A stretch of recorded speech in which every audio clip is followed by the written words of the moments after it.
Hello, and welcome back to my Fire Emblem 8 0% Growths Reverse Recruitment LTC. I'm Osfey, and today we're going to be looking at Chapter 20.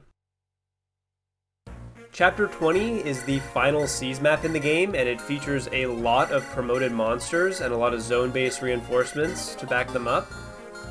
And this is kinda scary. The promoted monsters are starting to get quite competent combat stats and can actually pose a threat to a lot of our units.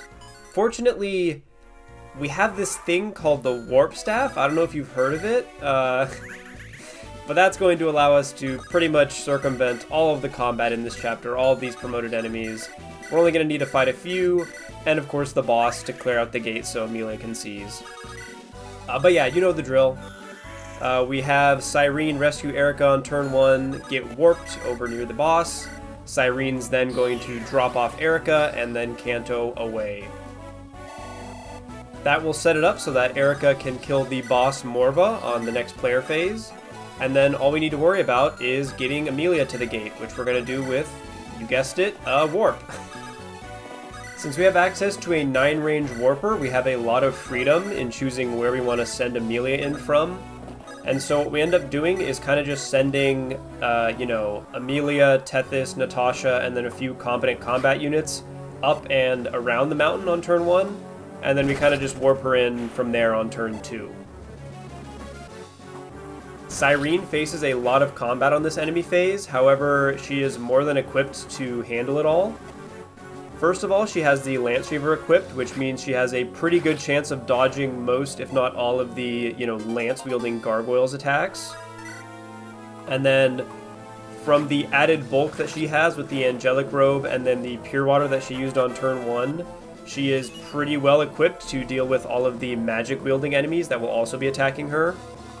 Reeve poses a bit of a threat because he does a lot of damage and has a non-zero crit rate against her. However, this is pretty much the only real threat she faces. There's also a Shadow Shot Archmogul, but she would need to get crit by Reeve and then also hit by the Shadow Shot Archmogul in order to face any real chance of death. So overall, it's just a pretty reliable enemy face for her. The only, real source of danger in this enemy phase overall is just Tethys needing to dodge one of the 2 attacks she faces. Otherwise, this is one of the more reliable enemy phases in this run, or in the late game at least. And with that, we are pretty much ready to start wrapping things up. We will soon be having Eirika kill the boss Morva.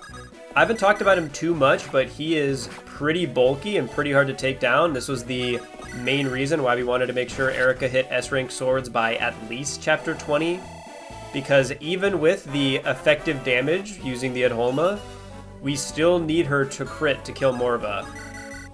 Now, fortunately, she doubles and has a pretty decent crit rate, so the odds of getting, 1 out of 2 attacks to crit isn't super unlikely.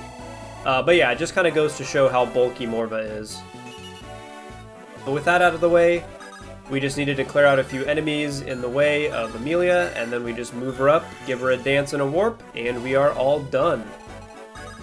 And that's Chapter 20 in 2 turns. With that, we only have 1 chapter left, and then this whole playthrough is done. Kind of crazy to think about. But yeah, I will see you guys next time for the final chapter. Peace.